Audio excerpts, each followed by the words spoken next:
মুসলমান, আমিও একজন রাজনৈতিক নেতা নন, আমি একজন রাজনৈতিক কর্মী নন, আমি আগে একজন মুসলমান। মুসলমানদের সম্পদ বাঁচানোর জন্য, ওয়াকফ সম্পদ বাঁচানোর জন্য ডেকেছে, সেখানে আমরা কেন রাজনীতির গন্ধ খুঁজব? আমরা কোথাও আহলে হাদিসের গন্ধ খুঁজছি, কোথাও ওয়াহাবির গন্ধ খুঁজছি, কোথাও লামুজাবির গন্ধ খুঁজছি, কোথাও ফুরফুরাবির গন্ধ খুঁজছি। এই সমস্ত গন্ধ না খুঁজে ঐক্য হয়ে ঐক্যবদ্ধভাবে আমাদের এই আন্দোলন দীর্ঘায়িত করতে হবে। আগামী দিনে শুধু এই আন্দোলন মুসলমানদের আন্দোলন নয়, এই আন্দোলন হিন্দু মুসলিমদের আন্দোলন। হিন্দু মুসলিম একসঙ্গে ঐক্যবদ্ধভাবে লড়াই করতে হবে। আমরা হয়তো অনেকে মনে করছি এটা শুধু মুসলমানের লড়াই না। আজকে আপনাকে জানতে হবে যে লোকসভায় এই ওয়াকফ বিল বাতিলের বিরুদ্ধে যে ভোট দেওয়া হয়েছে, সেখানে মাত্র 40 জন মুসলিম এমপি ছিল, কিন্তু ভোট কেবলমাত্র 40 জন দেয়নি, আরও 192 জন অমুসলিম এমপি তারাও ভোট দিয়েছে। অতএব 232টা ভোট পড়েছে। এই 232টা ভোট শুধু মুসলিমের নয়, হিন্দু মুসলিম উভয়েরই ভোট।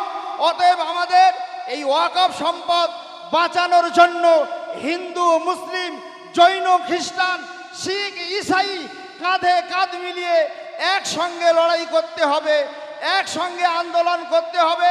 আর এটাও মাথায় রাখতে হবে, ওয়াকফ সম্পত্তিতে শুধু মসজিদ মাদ্রাসা খানকা কবরস্থান আর ঈদগাহ সীমাবদ্ধ নয়। এই ওয়াকফ সম্পদের উপরে ইডেন গার্ডেন্স রয়েছে, এই ওয়াকফ সম্পদের উপরে মোহনবাগান রয়েছে, এই ওয়াকফ সম্পদের উপরে অনেক হাই স্কুল রয়েছে, এই ওয়াকফ সম্পত্তির উপরে প্রাইমারি স্কুল রয়েছে, আইসিডিএস স্কুল রয়েছে, বড় বড় হসপিটাল রয়েছে। এই ওয়াকফ সম্পত্তির উপরে রাজভবন রয়েছে, এই ওয়াকফ সম্পত্তির উপরে হাইকোর্ট রয়েছে। এই হাইকোর্ট বলুন, কলেজ বলুন, হসপিটাল বলুন, হাই স্কুল বলুন, এই সমস্ত জায়গা থেকে শুধু মুসলমানেরা পরিষেবা নেয় না, এখানে হিন্দু মুসলিম জৈন বৌদ্ধ খ্রিস্টান শিখ ঈসাই সকলে আমরা সুবিধা ভোগ করি, সকলে আমরা সেখান থেকে সুবিধা পাই। তাহলে এই সম্পদ বাঁচানো শুধু মুসলমানদের দায়িত্ব আর কর্তব্য নয়, এই সম্পদ বাঁচানোর দায়িত্ব হিন্দু মুসলমান শিখ ঈসাই জৈন বৌদ্ধ সকলে মিলে কাঁধে কাঁধ মিলিয়ে আগামী দিনে এই লড়াইয়ে আমাদের থাকতে হবে ময়দানে। ময়দান ছাড়লে হবে না।